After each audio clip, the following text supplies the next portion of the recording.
আসসালামু আলাইকুম। এখানে দেখতে পাচ্ছেন গ্রাম্যমানের চুলা খুব সুন্দরভাবে জ্বলছে।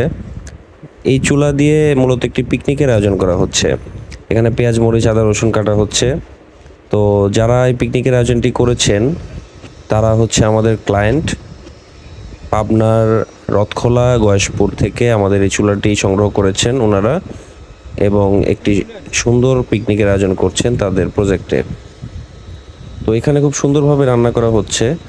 আর আপনারা লক্ষ্য করুন এখানে আমাদের চুলার যে আগুনের হিটটা সেটা অনেক সুন্দর এবং কোনো ধোঁয়া নেই। একদম ধোঁয়াবিহীন লাকড়ির চুলা। এই পিকনিকে মূলত এখানে হাঁসের মাংস রান্না করা হচ্ছে। পাশাপাশি খিচুড়ি, দুধের পায়েস এগুলো সব রান্না করা হয়েছে।